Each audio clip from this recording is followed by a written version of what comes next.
Hello प्यारे बच्चों, स्वागत है आपका आपके अपने चैनल फी डाइव में। पिछले वीडियो में अपने पढ़ा था धारावाही चालक तार को जब अपने चुंबकीय क्षेत्र में रखते हैं बेटे तो उस पर चुंबकीय बल लगता है। फिर अपने पढ़ा था दो समांतर धारावाही चालक तार जो होते हैं उनमें भी परस्पर चुंबकीय बल लगता है। इम्पोर्टेंट टॉपिक थे बेटा दोनों ही, उन्हीं को थोड़ा सा आगे बढ़ाते हैं। अब अपने पास है समरूप चुंबकीय क्षेत्र में अगर धारावाही आयताकार कुंडली हो तो उस पर कितना चुंबकीय बल लगता है और कितना बलागुण लगता है। तो अपने पास क्या है, समांतर धारावाही समरूप चुंबकीय क्षेत्र में धारावाही आयताकार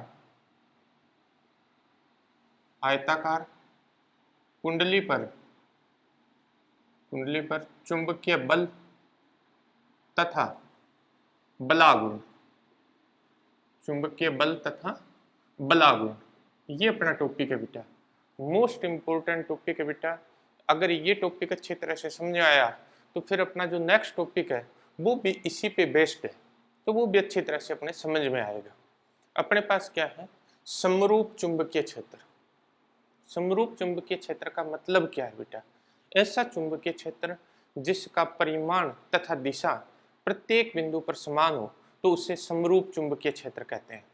ऐसा चुंबकीय क्षेत्र जिसका परिमाण और दिशा हर एक बिंदु पर, जैसे ये अपने पास कोई क्षेत्र है, इस क्षेत्र के प्रत्येक बिंदु पर चुंबकीय क्षेत्र का परिमाण और दिशा समान हो, इसके प्रत्येक बिंदु पर चुंबकीय क्षेत्र का परिमाण और दिशा समान हो तो ऐसा क्षेत्र जो है वो समरूप चुंबकीय क्षेत्र कहलाएगा।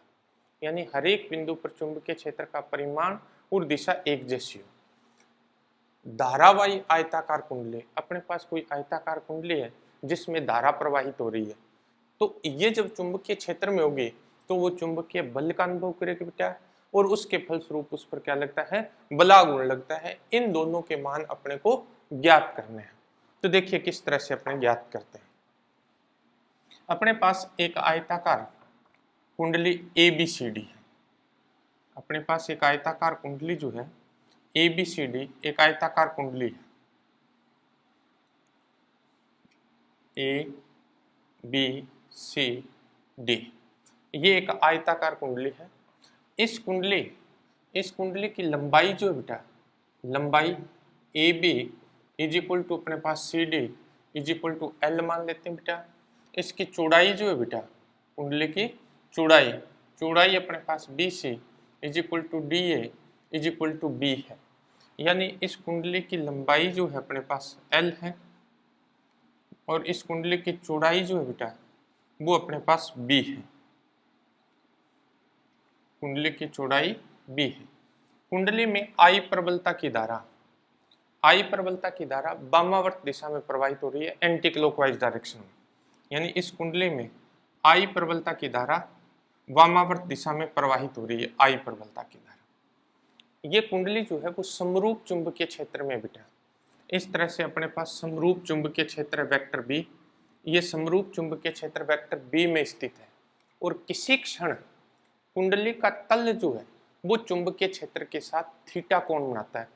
कुंडली का तल, ध्यान रखना बेटा, हर एक शब्द का यहाँ अर्थ अच्छी तरह से पता होना चाहिए कि कुंडली का जो तल है, जैसे ये आयताकार कुंडली है, ये कुंडली ऐसे है, चुंबकीय क्षेत्र इस तरह से है, तो कुंडली का तल चुंबकीय क्षेत्र के साथ ये कोण बनाएगा और ये कोण बना रही है ये कितना, थीटा। मैं इस बिंदु पे दिखा दूं, ये तो चुंबकीय क्षेत्र हो गया वेक्टर B, ये कुंडली का तल इसके साथ थीटा कोण बना रहा है। यहाँ दिखा दूं तो ये चुंबकीय क्षेत्र हो गया वेक्टर B, ये कुंडली का तल इसके साथ थीटा कोण बना रहा है। कुंडली का तल जो है वो किसी क्षण चुंबकीय क्षेत्र वेक्टर B के साथ थीटा कोण बनाता है। अब देखिए बेटा, ये धारावाही कुंडली जो है वो समरूप चुंबकीय क्षेत्र में स्थित है और धारावाही तार जब अपने चुंबकीय क्षेत्र में रखते हैं बेटा तो वो चुंबकीय बल का अनुभव करता है। तो ये कुंडली भी क्या करेगी, चुंबकीय बल का अनुभव करेगी। इस कुंडली पर लगने वाले चुंबकीय बल का मान ज्ञात करने के लिए अपने इस कुंडली को 4 धारावाही तारों से मिलकर बना हुआ मान सकते हैं। कौन कौन से बेटा, एक तो अपने पास हो गया AB, ये धारावाही तार हो गया। एक अपने पास BC हो गया बेटा, यानी इसकी 4 भुजाएं ले लेते हैं, सिंपल सा मतलब है। फिर अपने पास सी डी हो गया बेटा और डी ए। ये धारावाही तार है और ये धारावाही तार समरूप चुंबकीय क्षेत्र में स्थित है, तो ये क्या करेंगे, बल का अनुभव, चुंबकीय बल का अनुभव करेंगे। अपने कुंडली पर चुंबकीय बल का मान ज्ञात करने के लिए इन तारों पर लगने वाले चुंबकीय बलों का मान ज्ञात कर लेते हैं। सबसे पहले भुजा डी ए पर बल, सबसे पहले इस भुजा पर बल ज्ञात कर रहे हैं। पर बल मतलब चुंबकीय बल। और अपने को पता है बेटे, जब भी अपने किसी धारावाही तार को चुंबकीय क्षेत्र में रखते हैं तो उस पर लगने वाला जो बल होता है बेटा, वो अपने पास होता है F = I × vector L cross vector B। L मतलब लंबाई, वेक्टर B चुंबकीय क्षेत्र। तो यहाँ अपने पास क्या आ जाएगा, वेक्टर F1 = आ जाएगा I × यहाँ लंबाई अपने B है और चुंबकीय क्षेत्र अपने पास वेक्टर B है, तो ये अपने पास आ जाएगा बेटा I BB sine theta. Theta कोण लेंगे, अब कोण किसके बीच में, B और B के बीच में लेंगे। B की जो डायरेक्शन है, लंबाई की जब भी डायरेक्शन लेते हैं बेटा, धारा की दिशा में लेनी है। तो B की डायरेक्शन अपने पास ये हो गई और कैपिटल B की डायरेक्शन ये हो गई, तो कोण इन दोनों के बीच में ये बनेगा। ये टोटल कोण 180 का है, उसमें से थीटा ये बन चुका, तो ये 180 माइनस थीटा आएगा, साइन 180 माइनस थीटा। तो ये अपने पास क्या आ गया बच्चे, आई बी बी साइन थीटा।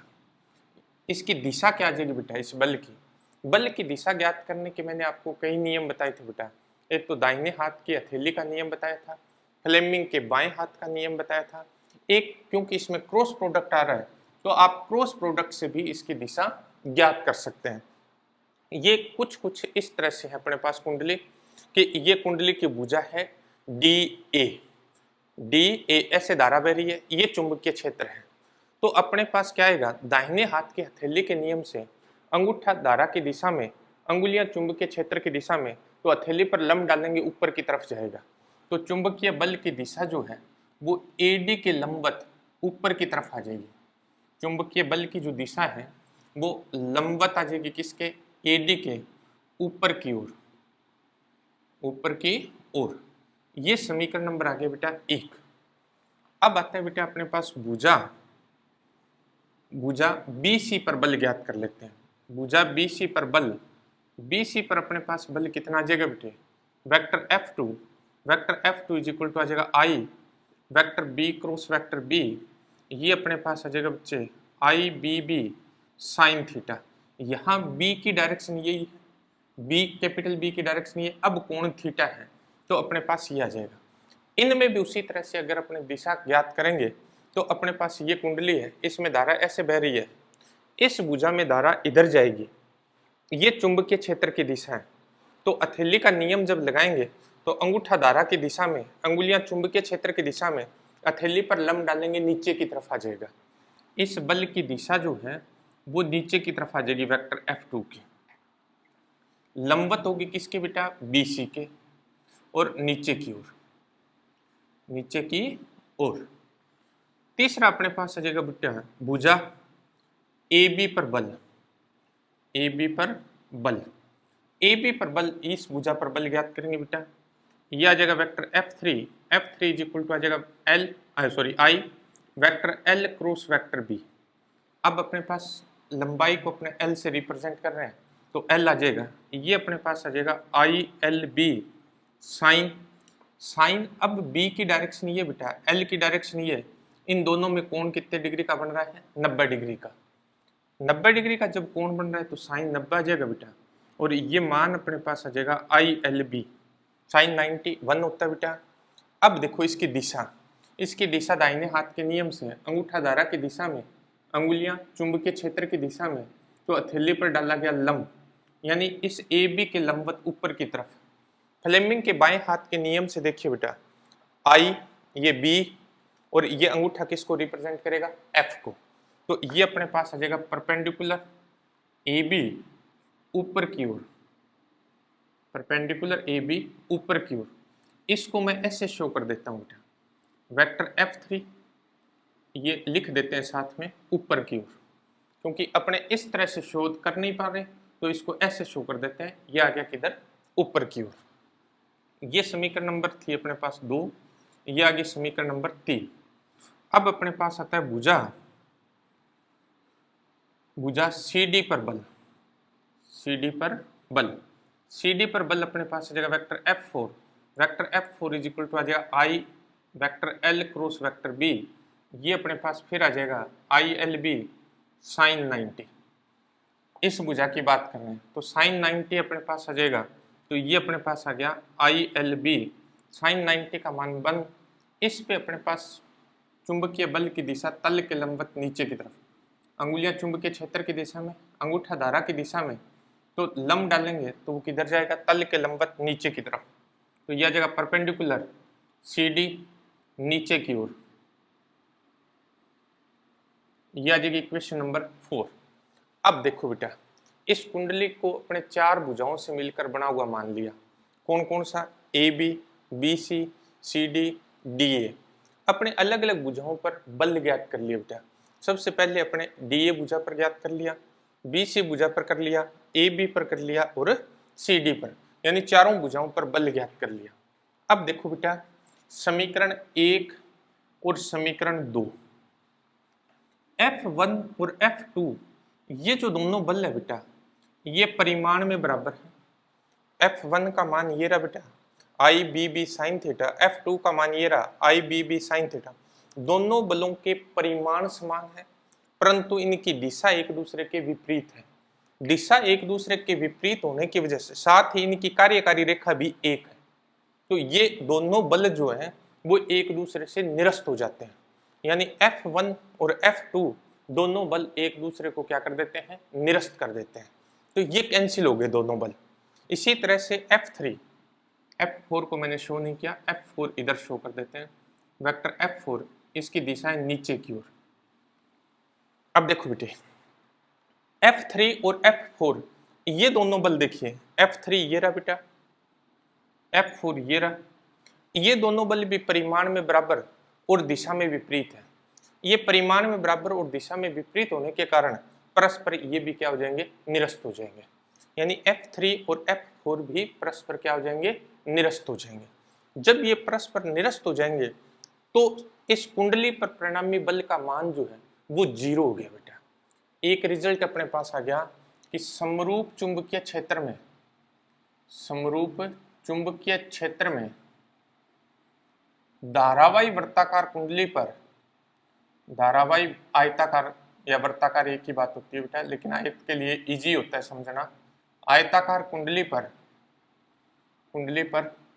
परिणामी चुंबकीय बल, परिणामी चुंबकीय बल शून्य होता है, परिणामी चुंबकीय बल शून्य होता है, यानी समरूप चुंबकीय क्षेत्र में अगर धारावाही आयताकार कुंडली रखी हुई है तो उस पर परिणामी चुंबकीय बल का मान क्या हो गया, 0 हो गया।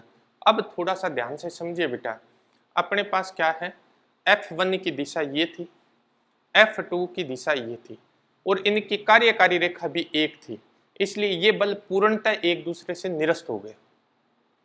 F3 की दिशा ये है और F4 की दिशा ये है, ये परिणामी बल तो 0 हो गया लेकिन इन दोनों बलों की कार्यकारी रेखा एक नहीं है। इसकी ये थी, इसकी दिशा अपने पास ये है, इनकी कार्यकारी रेखा एक नहीं है, मतलब ये बल क्या करेगा, ये बल कुंडली को इधर खींचेगा और ये बल इधर खींचेगा। जब ऐसी स्थिति होगी तो ये कुंडली क्या करेगी, घूर्णन करेगी, यानी F3 और F4 एक बल युग्म का निर्माण करते हैं। F3 तथा F4 जो है वो एक बल युग्म का निर्माण करते हैं। F3 तथा F4 एक बल युग्म का निर्माण करते हैं, बल युग्म का निर्माण करते हैं, और इस बल युग्म के कारण क्या होता है क्या, इस बल युग्म के कारण इस कुंडली में घूर्णन उत्पन्न हो जाता है, और बल के प्रभाव से यदि कोई वस्तु घूर्णन करती है तो बल के इस प्रभाव को बलाघूर्ण कहते हैं। तो इस बल युग्म का आघूर्ण, इस बल युग्म का आघूर्ण या बलाघूर्ण कह सकते हैं, आघूर्ण या बलाघूर्ण,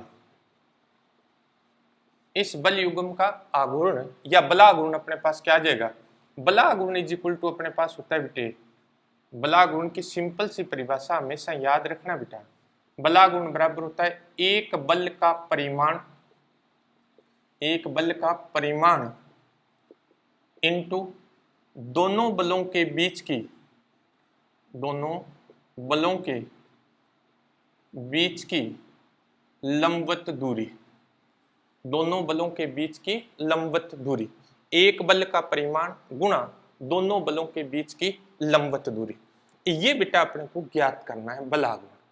तो अपने पास ये ज्ञात कैसे करें वो देखिए अपने, इसको समझने के लिए अपने एक अलग से डायग्राम बना लेते हैं बेटे। कैसे, सिर्फ अपने एडी भुजा को शो करते हैं, ये अपने पास एडी भुजा है, सिर्फ एडी भुजा को शो कर लेते हैं अपने, इसमें आई धारा बह रही है बेटा, इसकी लंबाई बी है, ये चुंबकीय क्षेत्र है वेक्टर बी और इसके साथ ये थीटा कोण बना रही है। इस देखिए ए से लेकर बी तक जो F3 है उसकी दिशा तल के लंबवत ऊपर की तरफ है, यानी इस ए बी के लंबवत, ए पर भी ये दिशा ऊपर की तरफ और बी पर भी ये जो बल है उसकी दिशा ऊपर की तरफ है। तो मैं F3 को यहां शो कर देता हूं ऊपर की तरफ, वेक्टर F3 ऊपर की ओर। इसी तरह से देखिए बेटा C से लेकर D तक ये F4 जो है वो तल के लंबवत नीचे की तरफ है, तो इस नीचे की तरफ वाले को मैं ऐसे शो कर देता हूं वेक्टर F4। अब देखिए F3 की कार्यकारी रेखा ये होगी बेटा, F4 की कार्यकारी रेखा ये होगी और इन दोनों बलों के बीच की लंबवत दूरी अपने पास A से इस पर लंब डाल दिया AN हो जाएगी। अपने पास क्या आ जाएगा, बलाघूर्ण, बलाघूर्ण को टॉर्क से लिखते हैं बेटा, टॉर्क इज इक्वल टू एक बल का परिमाण, इन दोनों में से किसी एक बल का परिमाण लेना है अपने को, ILB इनटू दोनों के बीच की लंबवत दूरी बेटा अपने पास आ गई AN। अब अपने को करना क्या है बेटा, अपने को AN का मान ज्ञात करना है बेटा, अपने को क्या करना है, AN का मान ज्ञात करना है। AN का मान ज्ञात करने के लिए अपने पास है समकोण त्रिभुज, समकोण त्रिभुज AND में, AND में ये कोण थीटा है तो ये कोण भी क्या होगा, थीटा होगा, कारण बेटा संगत कोण है ये, ठीक है। तो अपने पास आ गया इस त्रिभुज में कोस थीटा, क्योंकि अपने को AN ज्ञात करना है, AD दिया हुआ है, ये 90 डिग्री का कोण है तो ये आधार हो गया, ये कर्ण हो गया, आधार और कर्ण कोस में आते हैं बेटा, तो cos theta is equal to आ जाएगा आधार, आधार है अपने पास AN, कर्ण AD आएगा, AD की नाप है अपने पास B, तो AN इज इक्वल टू अपने पास आ गया B cos theta, AN is equal to अपने पास क्या आ गया, B कोस थीटा। ये मान अपनी इस इक्वेशन में रख दें तो टॉर्क इज इक्वल टू अपने पास आ जाएगा बेटा ILB into B cos theta, into B cos theta. इसको अपने ऐसे लिख दें बेटे IL into B cos theta, ये समीकरण नंबर आ गई बेटा अपने पास 5। अब देखिए बेटा L आयताकार कुंडली की लंबाई है, B आयताकार कुंडली की चौड़ाई है, तो L इंटू B लंबाई गुणा चौड़ाई क्षेत्रफल हो जाएगा बेटा। जैसे ही अपने क्षेत्रफल लेंगे तो फिर कोण आएगा क्षेत्रफल और चुंबकीय क्षेत्र में। अपने पास क्षेत्रफल जो होता है बेटा, क्षेत्रफल की दिशा हमेशा पृष्ठ के तल के लंबवत बाहर की ओर ली जाती है। क्षेत्रफल की जो दिशा है वो हमेशा पृष्ठ के तल के लंबवत बाहर की तरफ ली जाती है, तो क्षेत्रफल की दिशा अपने पास ये आ जाएगी। ये कोण अपने मान लेते हैं अल्फा है, ठीक है। मतलब अपने पास आ जाएगा L इंटू बी जो है बेटा, L into B is equal to अपने पास क्या आएगा, L into B is equal to A कुंडली का क्षेत्रफल, कुंडली का क्षेत्रफल, ठीक है। और दूसरा अपने पास क्या आ जाएगा बेटा, थीटा प्लस अल्फा जो है ये 90 हो जाएगा, थीटा प्लस अल्फा 90, तो थीटा इज इक्वल टू अपने पास आ जाएगा 90 माइनस अल्फा आ जाएगा बेटे। अपने को कोस थीटा चाहिए तो cos theta is equal to अपने पास आ जाएगा कोस 90 माइनस अल्फा, ये अपने पास आ जाएगा cos theta is equal to sine alpha. ये दोनों मान जो है, दोनों मान मीन्स LB का मान A और कोस थीटा का मान साइन अल्फा, ये समीकरण 5 में रख देते हैं। तो समीकरण 5 से अपने पास क्या आ जाएगा, समीकरण 5 से, समीकरण 5 से बेटे अपने पास आएगा टू इज इक्वल टू आ जाएगा आई ए बी साइन अल्फा। ये समीकरण नंबर आ गया बेटा 6। अब अल्फा जो कौन है, अल्फा वेक्टर ए तथा वेक्टर बी के मध्य कोण है, वेक्टर ए और वेक्टर बी के मध्य कोण है। अब बेटे देखिए, यदि कुंडली में फेरों की संख्या n हो, यदि कुंडली में फेरों की संख्या n हो तो अपने पास टॉर्क इज इक्वल टू आ जाएगा N I A B sine alpha. ये अपने पास आ गया समीकरण number 7। Torque is equal to अपने पास आ गया बेटा N I A B sine alpha. ये अपने पास बला गुण का फॉर्मूला आ गया बेटा। ठीक है, थोड़ा सा इसको और आगे काम भी आएगा अपने। एन आई ए जो होता है बेटा, ये धारावाही कुंडली का चुंबकीय आघूर्ण कहलाता है। आगे पढ़ेंगे अपने, एम से लिखते हैं बेटा कुंडली का चुंबकीय आघूर्ण, आगे पढ़ेंगे इसको डिटेल से। तो इसको अपने ऐसे भी लिख सकते हैं, टॉर्क इज इक्वल टू अपने पास आ जाएगा एम बी साइन अल्फा। सदिश रूप में लिखें तो vector two is equal to आ जाएगा बेटे vector M cross vector B. ये बला गुण का अपने को एक बार यहां तक अच्छी तरह से याद रखना है बेटे, क्या है ये। तो टॉर्क इज इक्वल टू अपने पास आ गया एम बी साइन अल्फा। अब आता है बेटा स्पेशल केस है इसके, स्पेशल केस बड़े इंपॉर्टेंट है बच्चे इसके। ठीक है, विशेष स्थितियों में अपने पास क्या है, विशेष स्थितियां ध्यान रखना है बेटा, बड़ी इंपॉर्टेंट लैंग्वेज है। यदि कुंडली का तल चुंबकीय क्षेत्र के लंबवत हो तो अल्फा का मान क्या आ जाएगा, अल्फा का मान 0 आ जाएगा बेटा। देखो कैसे आ जाएगा, अपने कह रहे हैं कुंडली का तल, ये कुंडली का तल है, ये चुंबकीय क्षेत्र के लंबवत है। ठीक है, तो क्षेत्रफल सदिश की दिशा भी यही होगी, चुंबकीय क्षेत्र की दिशा भी यही होगी, यानी ए और बी दोनों समांतर हो गए। और अल्फा जो है वो ए और बी के बीच में कोण है, तो जब समांतर होंगे तो ये कोण क्या हो जाएगा, 0 हो जाएगा। तो समीकरण 7 से अपने पास टॉर्क इज इक्वल टू क्या आ जाएगा बेटा, 0 आ जाएगा। टॉर्क की वैल्यू क्या हो जाएगी, 0। दूसरा अपने पास देखिए बेटा, यदि कुंडली का तल चुंबकीय क्षेत्र के लंबवत चुंबकीय क्षेत्र के समांतर हो तो alpha is equal to 90 degree आ जाएगा बेटा। इस केस में अल्फा की जो वैल्यू होगी वो कितनी होगी, 90 डिग्री। जब अल्फा बेटा 90 डिग्री होगा तो समीकरण 7 से अपने पास क्या आ जाएगा बेटा, समीकरण 7 से अपने पास टॉर्क की जो वैल्यू है वो मैक्सिमम आ जाएगी बेटा, तो मैक्सिमम और एन आई ए बी ये आ जाएगा। इसका मतलब क्या है बेटा, ये कह रहा है कि कुंडली का तल चुंबकीय क्षेत्र के समांतर है। ये कुंडली का तल है बेटा, ये चुंबकीय क्षेत्र है। अब क्षेत्रफल सदिश की दिशा ये हो गई, तो ये कोण कितने डिग्री का हो गया, ये 90 डिग्री का हो गया। तो अल्फा अपने पास आ जाएगा 90। ये लैंग्वेज की ध्यान रखने बेटा, ये भाषा जो है इसको अच्छी तरह से समझ के फिर एंगल इसमें डिसाइड करना है।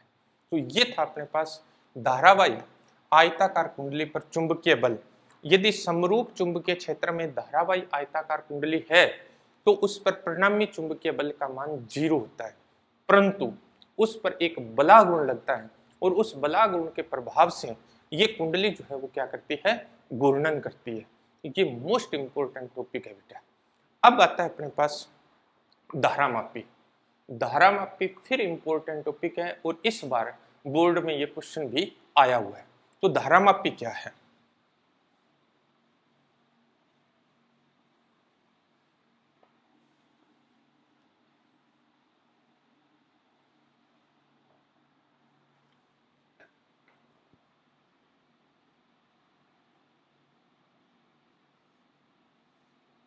धारामापी किसे कहते हैं, गैल्वेनोमीटर किसको कहते हैं। ये ऐसा उपकरण है बेटा, धारामापी ऐसा उपकरण है जिसकी सहायता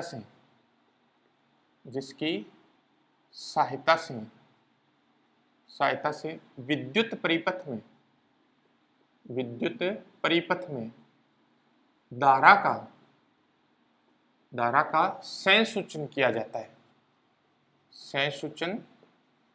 जाता है। ऐसी युक्ति है जिसकी सहायता से विद्युत परिपथ में धारा का क्या करते हैं, अपने संसूचन करते हैं। ये जो शब्द है बेटा संसूचन का मतलब क्या है? संसूचन का मतलब होता है बेटा पता लगाना। संसूचन का मतलब बेटा क्या, पता लगाना। यानी अपने विद्युत परिपथ में धारा की उपस्थिति का पता लगाते हैं गैल्वेनोमीटर की सहायता से। गैल्वेनोमीटर कितने प्रकार के होते हैं? गैल्वेनोमीटर दो प्रकार के होते हैं बेटा। एक होता है अपने पास बेटा चल कुंडली धारामापी,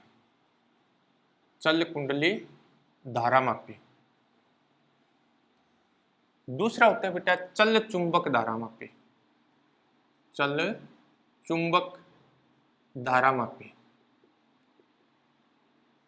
धारामापी दो प्रकार के होते हैं बेटे, एक होता है चल कुंडली धारामापी, एक होता है बेटा चल चुंबक धारामापी।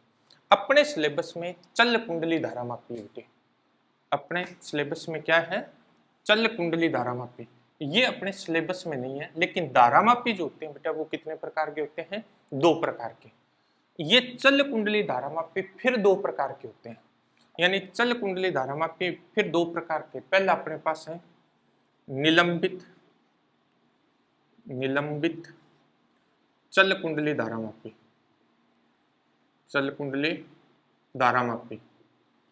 निलंबित चल कुंडली धारामापी। और दूसरा अपने पास है बेटा किलकित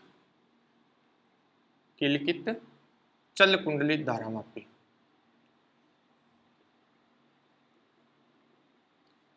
अब अभी अपने इनकी डिटेल पढ़ेंगे बेटा, लेकिन इन दोनों में क्या अंतर है? इन दोनों का सिद्धांत एक ही होता है बेटा, एक ही सिद्धांत पर दोनों काम करती है। सिर्फ इनमें अंतर जो होता है वो बनावट का होता है। इनकी बनावट दोनों की जो है वो अलग अलग होती है। तो पहले अपने पढ़ेंगे निलंबित चल कुंडली धारामापी।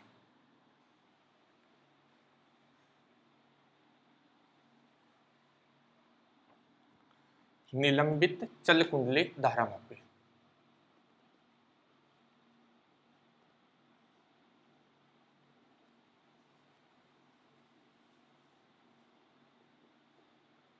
और यही अब की बार बोर्ड में आया हुआ है। निलंबित चल कुंडली धारामापी किसे कहते हैं? निलंबित चल कुंडली धारामापी क्या है? सबसे पहले आता है बेटा इसकी बनावट क्या है। चल कुंडली धारामापी की बनावट क्या है, बनावट के बारे में अपने डिटेल से पढ़ेंगे। तो बेटे बनावट में क्या है? बनावट में अपने पास क्या होता है बेटा, इसमें एक एल्यूमिनियम का आयताकार फ्रेम लेते हैं बेटा। एल्यूमिनियम का आयताकार फ्रेम लेकर एल्यूमिनियम का आयताकार फ्रेम लेंगे और इस फ्रेम पर क्या करते हैं, तांबे के पतले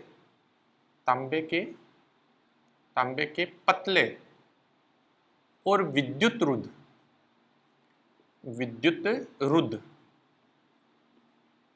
तांबे के पतले और विद्युत रुद्ध तारों की आयताकार या वृत्ताकार कुंडली। आयताकार फ्रेम लेंगे तो आयताकार ही हो गया, ये वृत्ताकार भी होती है, लेकिन दोनों के लिए एक जैसी क्रिया होती है। आयताकार अपने समझ में अच्छी तरह से आता है, इसलिए अपने आयताकार ही लेंगे। तांबे के पतले और विद्युत रुद्ध का मतलब क्या है? विद्युत रुद्ध मतलब क्या होता है, आपने मोटर बाइंडिंग देखी होगी, पंखे में जो मोटर होती है उसकी बाइंडिंग देखी होगी, उसमें जो तार होते हैं बेटा, उन तारों को अपने अगर देखते हैं तो सीधा तांबा दिखता है अपने को, जबकि वास्तव में ऐसा नहीं होता है, क्योंकि एक तार के ऊपर ही दूसरा तार लपेटा जाता है। उन तारों के ऊपर क्या होता है, ट्रांसपेरेंट लेमिनेशन होता है। जो तार है उस तार के ऊपर क्या होता है, ट्रांसपेरेंट लेमिनेशन होता है। वो अपने को नहीं दिखता, अपने को उसके अंदर से क्या दिखता है, तार दिखता है। तो ट्रांसपेरेंट जो लेमिनेटेड तार होता है उसी को विद्युत रुद्ध तार कहते हैं। मतलब एक तार को दूसरे तार से टच करने पर भी एक से दूसरे में धारा नहीं बहती है, तो ऐसे तारों को क्या कहते हैं? विद्युत रुद्ध तार कहते हैं। यानी इस तरह से अपने पास इसमें कुंडली बनाई जाती है। तांबे के विद्युत रुद्ध तारों से एक इस तरह से क्या करते हैं? कुंडली बनाते हैं बेटा, इस तरह से कुंडली बनाते हैं। अपने ऐसे दिखा लेते हैं, इस तरह से ये कुंडली है, आयताकार कुंडली बना ली तांबे के विद्युत रुद्ध तारों। इस कुंडली का जो ऊपर वाला सिरा है, ऊपर वाले सिरे से एक फास्फर ब्रोंज की पत्ती, तार भी कह देते हैं बेटा, ठीक है, फास्फर ब्रोंज का तार भी होता है, पत्ती, अपने पत्ती ले लेते हैं। ये फास्फर ब्रोंज की पत्ती है, फास्फर ब्रोंज की पत्ती, इस पत्ती से जोड़ देते हैं। और ये जो पत्ती होती है वो एक मरोड़ी टोपी से जुड़ी होती है, मरोड़ी टोपी। ये पत्ती जो है वो एक मरोड़ी टोपी से जुड़ी होती है, मरोड़ी टोपी से जुड़ी होती है। इस मरोड़ी टोपी की सहायता से फास्फर ब्रोंज की पत्ती के द्वारा इस कुंडली को क्या कर दिया जाता है? निलंबित कर दिया जाता है, लटका दिया जाता है। इसीलिए इसका नाम क्या है? निलंबित है। ऐसे लटका देंगे। इस फास्फर ब्रोंज की पत्ती के ऊपर क्या होता है बेटा? एक समतल वर्ताकार दर्पण होता है। समतल दर्पण है, आकृति वर्ताकार है लेकिन है कैसा? समतल दर्पण है, समतल दर्पण। इसकी सहायता से क्या करते हैं? इस कुंडली में जो विक्षेप उत्पन्न होता है उस विक्षेप को लैंप स्केल व्यवस्था द्वारा ज्ञात किया जाता है। एक व्यवस्था होती है बेटा, लैंप स्केल अरेंजमेंट बोलते हैं, लैंप स्केल व्यवस्था। उस लैंप स्केल व्यवस्था के द्वारा कुंडली में उत्पन्न विक्षेप का माप इस दर्पण से ज्ञात किया जाता है। क्या होती है बेटा? अपने सिलेबस में वैसे नहीं है भी अपने को कैसे ज्ञात करना है, लेकिन इसके आगे ऐसे एक स्केल लगा होता है, एक स्केल लगा हुआ, उस इस पे क्या करते हैं? सामने से लाइट डालते हैं दर्पण पे, तो उसका प्रतिबिंब जो है वो स्केल के ऊपर बन जाता है। जब कुंडली घूमेगी तो वो जो प्रतिबिंब बनता है वो क्या करता है? स्केल के ऊपर घूमता है और उस स्केल पर घूमने से अपने विक्षेप का मान ज्ञात कर लेते हैं। अपने पास ये जो दर्पण है, समतल दर्पण का उपयोग है बेटा लैंप स्केल व्यवस्था के द्वारा अपने कुंडली में उत्पन्न विक्षेप का मान ज्ञात करते हैं।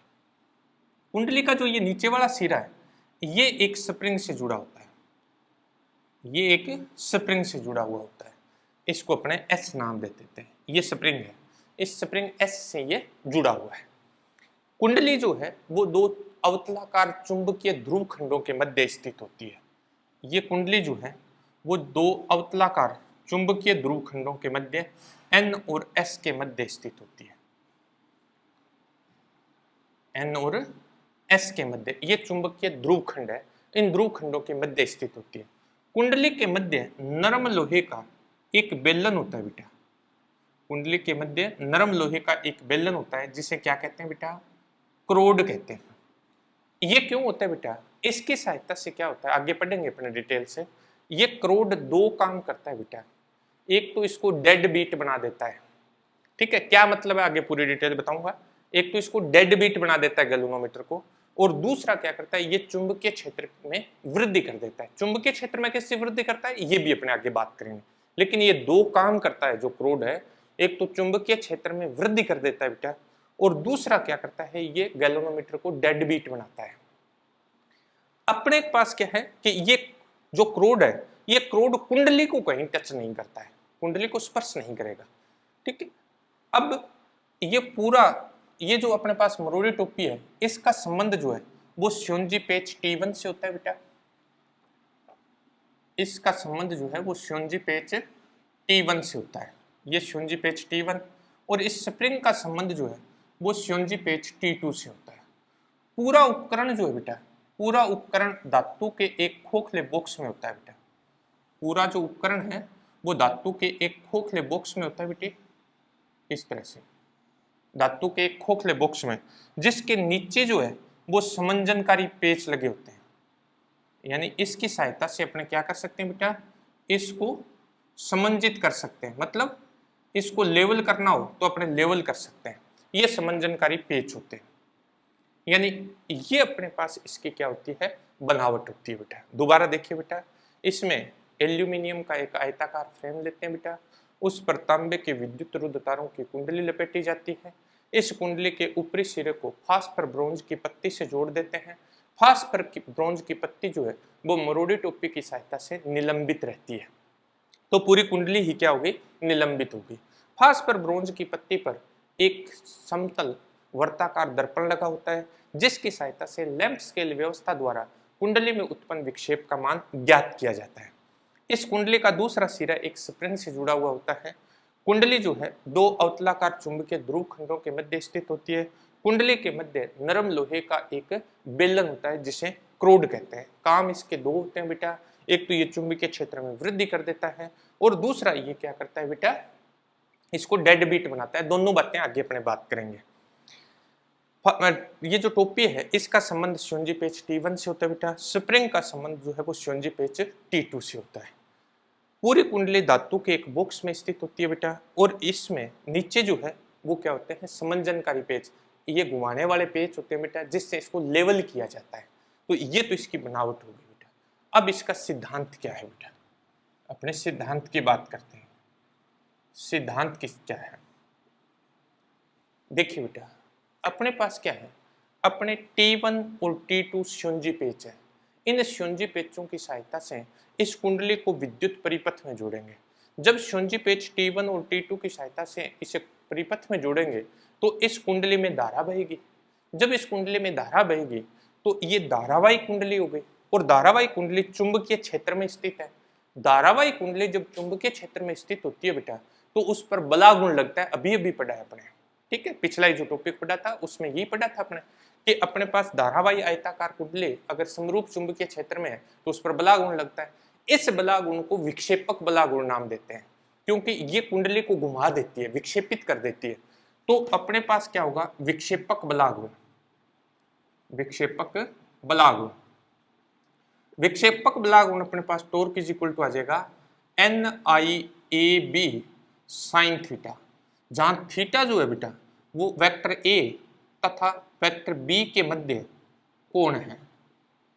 वेक्टर A तथा वेक्टर B के मध्य कोण है। n कुंडली में फेरों की संख्या है। अब ये कुंडली क्या होगी, ये मान लो कुंडली है बेटा, इस कुंडली में अपने धारा प्रवाहित की, कुंडली ने घूमना शुरू किया, लेकिन ये फास्फर ब्रोंज की पत्ती से जुड़ी हुई है।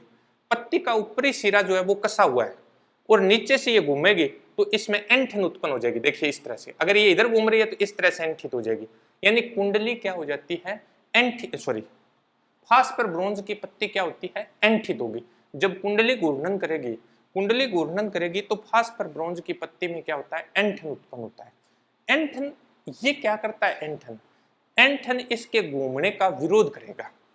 जब एंठन इसके घूमने का विरोध करेगा तो इसकी सहायता से भी एक बलागुण लगेगा, जिसे एंठन बलागुण या प्रत्यानयन बलागुण कहेंगे।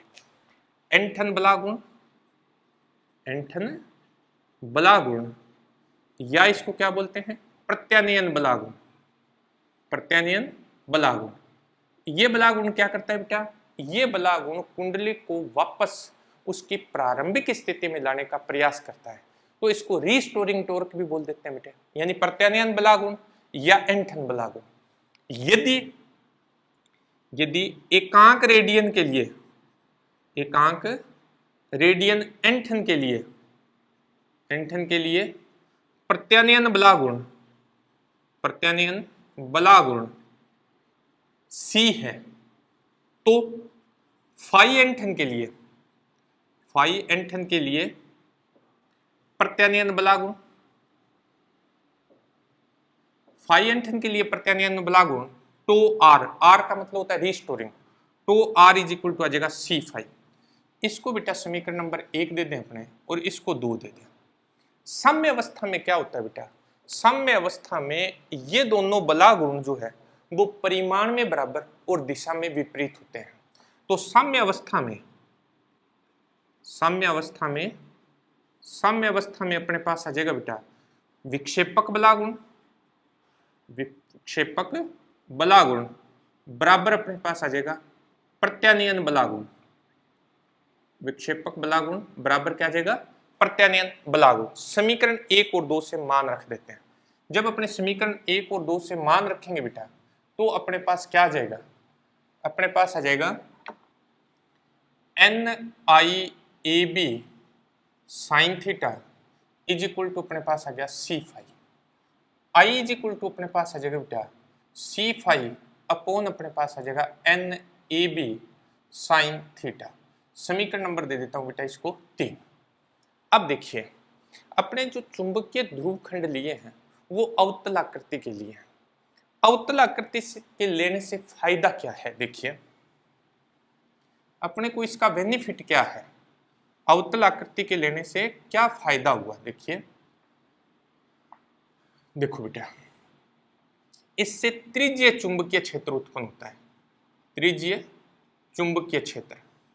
और त्रिज्यीय चुंबकीय क्षेत्र है क्या चीज, अपने पास इस तरह की आकृति के चुंबकीय ध्रुव खंड अवतल आकृति के और इनके बीच में क्या है, कुंडली है। अवतल आकृति के लेने से क्या होता है कि जो चुंबकीय क्षेत्र रेखाएं हैं, चुंबकीय क्षेत्र रेखाएं सदैव कुंडली के तल के समांतर होगी। चुंबकीय क्षेत्र रेखाएं सदैव कुंडली के तल के समांतर, चाहे कुंडली किसी भी स्थिति में हो, चुंबकीय क्षेत्र रेखाएं कुंडली के तल के समांतर होगी। क्षेत्र रेखाएं जब यानी चुंबकीय क्षेत्र कुंडली के तल के समांतर हो गया तो क्षेत्रफल सदिश के साथ इसका कोण हमेशा क्या बनेगा, 90 डिग्री का बनेगा। तो थीटा का मान हमेशा क्या हो जाएगा, 90 डिग्री हो जाएगा। थीटा इज इक्वल टू क्या आ जाएगा, 90। और अपने जानते हैं साइन 90 जो है बेटा वो 1 होता है। तो समीकरण 3 से अपने पास I इज इक्वल टू आ जाएगा बेटा C5 अपॉन NAB। दी गई कुंडली के लिए C अपॉन NAB एक नियतांक होता है, इसको अपने K से लिख दें बेटा, यह आ जाएगा K5। ये अपने पास आ गया बेटा समीकरण नंबर 4। K क्या चीज है, K बराबर अपने पास है C अपॉन NAB। इससे बोलते हैं धारामापी का परिवर्तन गुणांक। परिवर्तन गुणांक क्यों नाम दिया बेटा इसका परिवर्तन गुणांक, क्योंकि अगर K को अपने फाई से गुणा कर रहे हैं, मतलब विक्षेप से गुणा कर रहे हैं, तो ये इसको धारा में बदल रहा है बेटा, इसलिए इसको परिवर्तन गुणांक नाम दे दिया। इसका मात्रक क्या हो जाएगा बेटा, K इज इक्वल टू अपने पास आ जाएगा I अपॉन फाई। तो इसका मात्रक होता है एम्पियर प्रति रेडियन। मात्रक इसका है एम्पियर प्रति रेडियन। अब देखिए बेटा समीकरण 4 से I इज प्रोपोर्शनल टू क्या हो गया, फाई। इसका मतलब ये हुआ त्रिज्यीय चुंबकीय क्षेत्र में धारामापी में प्रवाहित धारा विक्षेप कोण फाई के समानुपाती होती है।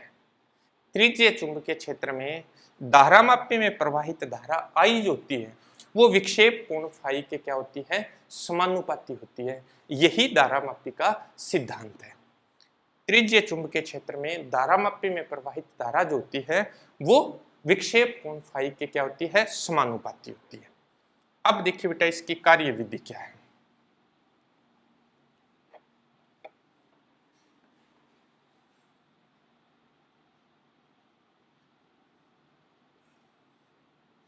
देखिए बेटा अपने क्या, मैंने लैंप स्केल व्यवस्था की बात बताई थी आपको कि इस पर अपने क्या है लैंप की सहायता से प्रकाश डालते हैं समतल दर्पण पे, और इसके सामने इस तरह से स्केल लगा होता है। उस स्केल पर उसका स्पॉट बन जाता है, यानी प्रकाश परावर्तित होगा और परावर्तन के फलस्वरूप उस पर एक धब्बा बन जाएगा, मतलब प्रकाश आ जाएगा। अब अपने इस कुंडली में क्या करते हैं, धारा प्रवाहित करते हैं। कुंडली में अगर धारा प्रवाहित करने से इसमें फाई कोण से ये कुंडली विक्षेपित हो, यदि कुंडली क्या होगी, फाई कोण से विक्षेपित हो, यदि कुंडली फाई कोण से विक्षेपित हो तो जो परावर्तित प्रकाश है, इस पर जो लंबवत प्रकाश आपतित हो रहा था वो 2 फाई कोण से क्या हो जाता है, परावर्तित होगा। ये परावर्तन का नियम है। यदि अपने किसी दर्पण को फाई कोण से घुमा देते हैं तो उससे परावर्तित प्रकाश जो होता है वो उससे डबल कोण से क्या हो जाता है, विचलित हो जाता है, यानी 2 फाई कोण बन जाएगा। यानी ये 2 फाई कोण से क्या हो जाएगा, विचलित हो जाएगा। तब अपने पास आ जाएगा tan 2 phi, tan 2 phi, tan theta is equal to होता है लंब बटा आधार, tan 2 phi is equal to D upon capital D. D अपने पास है स्केल पर इस स्पॉट द्वारा तय की गई दूरी, पैमाने पर जो अपने पास धब्बा बना था, चमकीला धब्बा, वो कितनी दूरी तय करता है, वो स्मॉल डी है। कैपिटल डी है पैमाने की दूरी, पैमाने की दूरी, कैपिटल डी अपने पास है पैमाने की दूरी। लेकिन ये दो फाई कोण जो है वो अल्प होता है, इसलिए अपने tan 2 फाई जो है इसको लगभग बराबर अपने 2 फाई लिख सकते हैं। अब अपने पास आ जाएगा 2 फाई इज इक्वल टू अपने पास क्या गया, D upon capital D. Phi is equal to अपने पास आ जाएगा D upon 2 capital D. D almost 1 metre होता है, मतलब इससे स्केल की जो दूरी होती है वो लगभग 1 मीटर होती है। तब अपने पास आ जाएगा phi is proportional to D. अब देखिए अभी अभी अपने किया था कि आई इज प्रोपोर्शनल टू क्या होता है, फाई होता है। आई समानुपाती क्या होता है, फाई, और फाई समानुपाती अपने पास क्या है, डी है। तो अपने पास आ जाएगा बेटा I is proportional to phi is proportional to D. ये इसके अपने पास कार्य विधि है। अब बड़ा इंपॉर्टेंट पॉइंट आता है बेटा, धारा सुग्राहिता। सुग्राहिता का मतलब क्या है, पहले तो सुग्राहिता क्या है, वह धारामापी अधिक सुग्राही होता है जिसमें अल्प धारा प्रवाहित करने से अधिक विक्षेप आता है। सुग्राहिता, अल्प धारा से अगर अधिक विक्षेप मिले तो ऐसे धारामापी को क्या कहते हैं, सुग्राही धारामापी कहते हैं। इसमें पहले अपने पढ़ते हैं धारा सुग्राहिता। धारा सुग्राहिता, धारा सुग्राहिता अपने पास क्या है, देखिए बेटा एकांक धारा के कारण उत्पन्न विक्षेप को धारा सुग्राहिता कहते हैं। एकांक धारा के कारण उत्पन्न विक्षेप को धारा सुग्राहिता कहते हैं। एकांक धारा के कारण उत्पन्न विक्षेप जो होता है वो धारा सुग्राहिता कहलाता है। इसको अपने SI से लिखते हैं बेटा। SI इज इक्वल टू अपने पास आ जाएगा phi upon I. Phi upon I मात्रक किसका आ जाएगा बेटा, रेडियन प्रति एम्पियर। रेडियन प्रति एम्पियर। फाई अपॉन आई अपने पास समीकरण नंबर 4 था, उस समीकरण 4 में इसकी वैल्यू थी बेटा, अपने पास क्या था, अपने पास ज्ञात किया था I is equal to C phi upon N A B, ये अपने पास था। इससे अपने फाई अपॉन आई ज्ञात करें तो S I is equal to अपने पास आ जाएगा बेटा N A B upon C. इसका मतलब ये हुआ कि धारामापी की धारा सुग्राहिता कुंडली में फेरों की संख्या पर, कुंडली के क्षेत्रफल पर, चुंबकीय क्षेत्रफल और एकांक रेडियन एंटन के लिए प्रत्यानयन बला गुण पर निर्भर करती है। कुंडली में फेरों की संख्या बढ़ाकर अपने धारा सुग्राहिता को बढ़ा सकते हैं, लेकिन ये सुविधाजनक नहीं है क्योंकि फेरों की संख्या बढ़ाने से कुंडली के भार में वृद्धि हो जाती है और ये निलंबन टूट सकता है। इसी तरह से क्षेत्रफल की बात है, क्षेत्रफल अगर बढ़ा दिया जाए कुंडली का तो क्या होगा बेटा, ये समरूप चुंबकीय क्षेत्र में नहीं रहेगी, और समरूप चुंबकीय क्षेत्र में नहीं रहेगी तो अपना सिद्धांत लागू नहीं होगा। चुंबकीय क्षेत्र को बढ़ाकर, चुंबकीय क्षेत्र एक फिक्स वैल्यू होगी बेटा, उसको बढ़ाना संभव नहीं होता है। सी को कम करके, यहां देखिए सी को कम करके, सी जितना कम होगा बेटा उतना ही SI अपने पास क्या होगा, ज्यादा होगा। तो सी, फास्फर ब्रोंज की पत्ती के लिए सी का मान कम होता है। फास्फर ब्रोंज की ये जो पत्ती है इसके लिए सी का मान कम होता है, इसीलिए इसका उपयोग किया गया है ताकि इस धारा सुग्राहिता का मान क्या हो, अधिक हो। और ये बोर्ड में क्वेश्चन आया हुआ भी है कि धारामापी में फास्फर ब्रोंज की पत्ती का उपयोग क्यों किया जाता है। फास्फर ब्रोंज की पत्ती के लिए एकांक रेडियन एंटन के लिए प्रत्यानयन बला गुण का मान कम होता है, जिससे क्या होता है कि धारामापी की धारा सुग्राहिता में वृद्धि होती है, इसलिए फास्फर ब्रोंज की पत्ती का उपयोग किया जाता है। अब आता है बेटा अपने पास वोल्टता सुग्राहिता। वोल्टता सुग्राहिता क्या है, वोल्टता सुग्राहिता एकांक वोल्टता के कारण उत्पन्न विक्षेप को वोल्टता सुग्राहिता कहते हैं बेटा, फाई अपॉन वी। एकांक वोल्टता के कारण उत्पन्न विक्षेप को वोल्टता सुग्राहिता कहते हैं, फाई अपॉन वी। इसका मात्रक अपने पास आ जाएगा बेटा रेडियन पर वोल्ट। अगर कुंडली का प्रतिरोध अपने आई मान ले, सॉरी कुंडली का प्रतिरोध आर मान ले तो V इज इक्वल टू अपने पास क्या हो जाएगा बेटा आई आर। तो S V is equal to अपने पास आ जाएगा बेटे phi upon I R. Phi upon I अपने पास क्या है, एस आई है, ये वैल्यू इसमें पुट कर दें तो S B is equal to अपने पास आ जाएगा बेटा N A B upon C R. R कुंडली का प्रतिरोध, आर कुंडली का प्रतिरोध, आर अपने पास कुंडली का प्रतिरोध, तो ये वोल्टता सुग्राहिता आ गई। अब आता है बेटा दक्षतांक। दक्षतांक क्या है? दक्षतांक किसे कहते हैं?